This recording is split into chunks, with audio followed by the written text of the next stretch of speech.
This is the injury report presented by NYU Langone Health.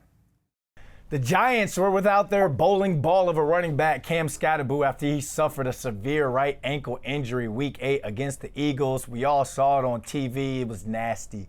A dislocation, fractured fibula, and ruptured deltoid ligament. So, in today's injury report, talking with Dr. Andrew B. from NYU Langone Health to see if Skat's back at 100% when spring workouts start. Doc, appreciate you hopping on with us. A lot of Giants fans were crying when the injury happened because Skat was like that last breath of hope, and the dude is just, he's walking content. So let's take a look at the injury, and then we'll have you break it down for us a little bit there. Here it goes. So you see a little Texas angle route there, and it just, we had to look away. You see him touching on this helmet. That means come send somebody to come get me. So we're about 3 months removed from that injury, Doc. What's his rehab process been like since the injury and the surgery? And when it comes to an injury like that, is there any worry of a setback in the rehab? Yeah, for sure. It was a gruesome injury I can't imagine experiencing it, to see it on the field. We could all see from that field, ankle basically 90 degrees. That injury, an open ankle fracture dislocation, is basically 3 separate injuries. First, you have the open injury, which is what we used to refer to as compound fractures. We don't use that term anymore. It's now referred to as open fractures, which means that the broken bone is exposed to the air. What that means is that the injury becomes much more susceptible to infection and not healing, which is why the surgery was done in a relatively emergent manner. The second part of that injury is the dislocation, where the ankle joint actually dislocates out to the side and you can see the foot turning 90 degrees. That dislocation is what disrupts the deltoid ligament as well as the high ankle ligament, or the syndesmosis, which we hear about in high ankle sprain. The last part of it is the broken fibula, which is the bone on the outside of the ankle. And that part was the part that was fixed with plates and screws. Now, addressing all 3 of those injuries happens at the same time in the same surgery. And the benefit, actually, of this kind of injury over, say, an ACL is that it's primarily a bony injury of the fibula. And so as long as you get that broken bone fixed and that bone heals according to plan, you can start to attack rehab in a much more aggressive manner than you could a purely ligamentous injury of a high ankle sprain or an ACL tear. Perfect, because I don't know if you watch his live streams or his Twitch when he's playing video games and stuff, but he's out of a walking boot, and the rehab, he said, has been going a lot better than expected.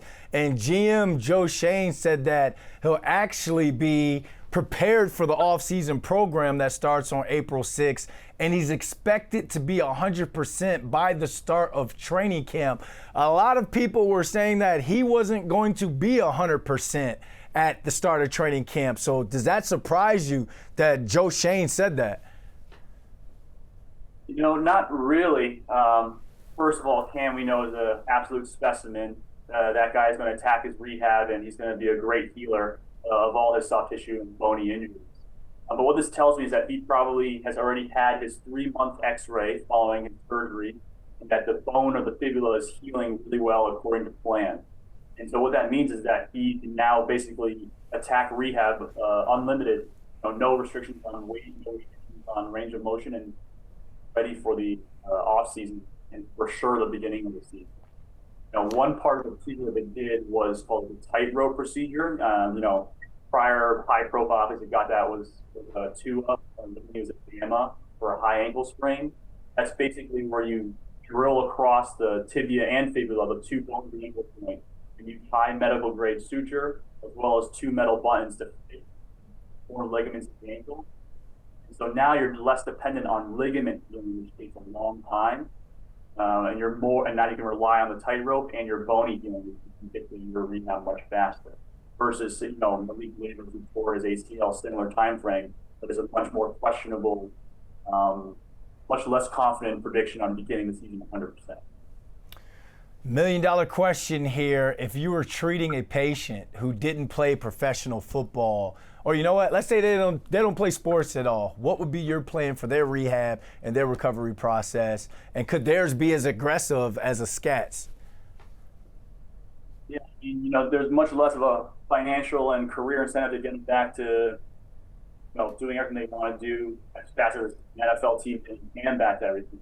But again, as long as they heal their bone, and within that 6 to 12 week mark after surgery, you can kind of progress them just as fast. The full recovery after the injury like this is some kind of splint or a cast for 6 weeks after surgery. And no weight bearing on the ankles. That means crutches and no weight. Starting at the 6th mark, you're starting to put weight down and starting to progress through walking and getting your strength back in the ankle.